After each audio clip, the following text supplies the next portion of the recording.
नमस्कार, मी अनुश्री. आपण पाहत आहात गौरव प्रकाशन न्यूज. आजची ठळक बातमी. यवतमाळात हजारो शिक्षकांचा एल्गार. सामूहिक रजा टाकून सरकार विरोधात तीव्र आंदोलन. राज्यभर सुरू असलेल्या शिक्षकांच्या विविध प्रलंबित मागण्यांसाठी आज दिनांक 9 जुलै 2026 रोजी यवतमाळ जिल्ह्यातही जिल्हा परिषद कार्यालयासमोर भव्य आंदोलन करण्यात आले. यवतमाळ जिल्हा संघर्ष समितीच्या नेतृत्वाखाली झालेल्या या आंदोलनात प्राथमिक शिक्षक समितीसह जिल्ह्यातील विविध शिक्षक संघटनांनी उत्स्फूर्त सहभाग नोंदवला. या आंदोलनासाठी जिल्हाभरातील हजारो शिक्षकांनी सामूहिक रजा घेत शासनाच्या शिक्षणविषयक धोरणांविरोधात जोरदार घोषणाबाजी केली. आंदोलनस्थळी शिक्षकांनी आपल्या विविध प्रलंबित मागण्यांकडे शासनाचे लक्ष वेधत तीव्र संताप व्यक्त केला.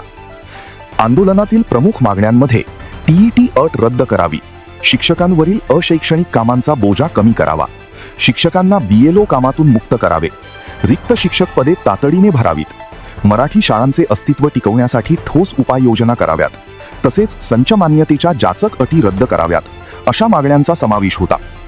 शिक्षकांना शिकवू द्या, विद्यार्थ्यांना शिकू द्या, या घोषणेने आंदोलन परिसर दणाणून गेला. शिक्षकांचे म्हणणे होते की सततच्या अशैक्षणिक जबाबदाऱ्यांमुळे विद्यार्थ्यांच्या शिक्षणावर विपरीत परिणाम होत असून गुणवत्तापूर्ण शिक्षण देणे कठीण बनले आहे. यावेळी विविध शिक्षक संघटनांच्या पदाधिकाऱ्यांनी आपल्या भाषणातून शासनाच्या शिक्षणविरोधी धोरणांवर कठोर टीका केली. शिक्षकांच्या प्रश्नांकडे सरकारने तातडीने लक्ष द्यावे, अन्यथा भविष्यात आणखी तीव्र आंदोलनाचा इशाराही देण्यात आला. या आंदोलनात विविध शिक्षक संघटनांचे पदाधिकारी, शिक्षक आणि शिक्षिका मोठ्या संख्येने सहभागी झाले होते. आंदोलन शांततेत पार पडले असले तरी शिक्षकांच्या तीव्र भावना आणि एकजूट यामुळे प्रशासनाचे लक्ष या प्रश्नांकडे वेधले गेले.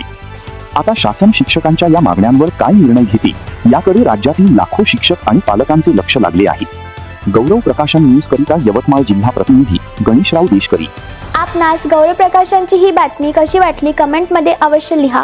गौरव प्रकाशन चॅनलला लाईक करा, शेअर करा, सबस्क्राईब करा. धन्यवाद.